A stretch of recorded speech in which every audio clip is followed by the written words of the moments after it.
ज्या आत्म्याने या विश्वाला व्यापून टाकलेला आहे तो आत्मा म्हणजे एक भगवंत आहे आणि तो एक भगवंत म्हणजे माझे मामा आहे जे आपल्या समोर येऊन विराजमान झालेत. ऐका ना, सांगायला भरपूर आहे, फक्त वेळेअभावी थांबावं लागते. पण नीट लक्षात घ्या, आज आपण मामांचा भंडारा उत्सव ही साजरा करणार आहोत. मात्र ऐका ना, हा भंडारा उत्सव आपण ज्यांच्यामुळे साजरा करू शकतो, आज ज्यांच्यामुळे आपण त्यांच्या दरबारात भगवंताच्या दरबारात नतमस्तक होऊ शकतो, ते एकमेव व्यक्ती म्हणजे छत्रपती शिवाजी महाराज.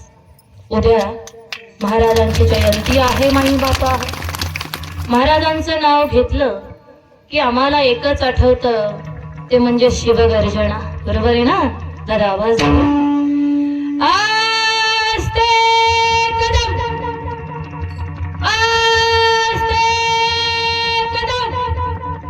महाराज, भूपती, गणपती, प्रजापती, गजपती, अश्वपती, स्वर्णरत्न श्रीपती, अष्टावधान जागृत, अष्टप्रधान वेष्टित, न्यायालंकार मंडित, शस्त्रास्त्र शास्त्र पारंगत, राजनीती धुरंधर, प्रौढ प्रताप पुरंदर, सिंहासनाधीश्वर श्री महाराजाधिराज योगीराज श्रीमंत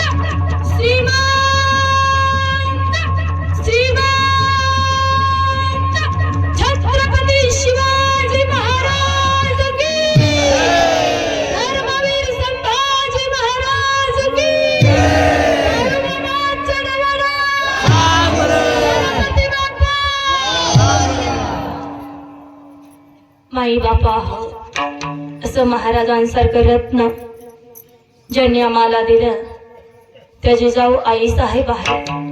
ऐकायला सांगायला भरपूर आहे, फक्त वेळे अभावी. सिंहाची चाल, गरुडाची नजर, सिंहाची चाल, गरुडाची नजर, स्त्रियांचा आदर, असं असावं मावळ्यांचं वर्तन, अशी शिकवण आम्हाला ज्यांनी दिली.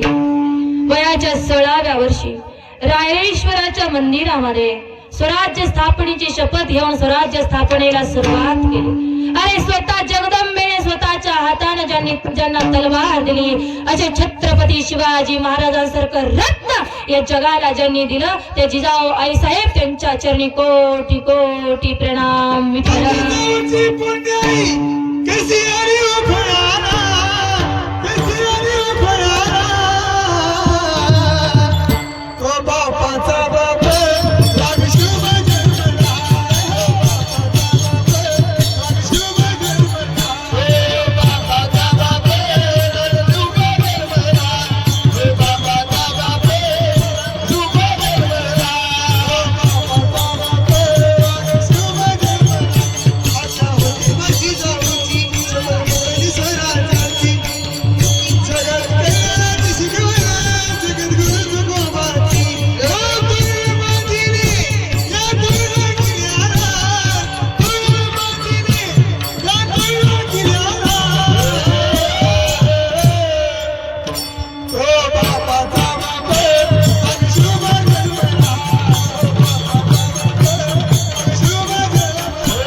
आज आपल्या गावामध्ये विश्वाचा मालक आलेला आहे, आदमापूरचा राजा आलेला आहे, म्हणून आपण त्यांचा भंडारा उत्सव साजरा करणार आहोत. त्या भंडारा उत्सवासाठी सगळ्यांनी फक्त जागेवर उठून उभं राहायचंय आणि प्रेमानं भंडारा उत्सवामध्ये नाचायचं आहे. ज्यावेळी भंडारा उधळण होईल ते सगळ्यांनी हात वर करून गजर करायचा आहे. प्रेमानं नीट उभं राहायचं आणि नीट नाचायचं. कुणाला ढकलायचं नाही, कुणाला पाडायचं नाही, आणि पडलं तर माझं नाव सांगायचं. हा, थोडस अंतर ठेवून सगळेजण फक्त जागेवर उठून उभे राहा. फक्त उभा राहायला सांगितलंय, बोलायला नाही. जाता जाता पुन्हा तुम्ही एकदा नाचल्यानंतर लवकर स्थिर होणार. मी सांगून जाईन की आम्ही नातेपुते शहरामध्ये जो पुणे पंढरपूर हायवे आहे बायपास त्याच्या नजीक जमीन घेतलेली आहे.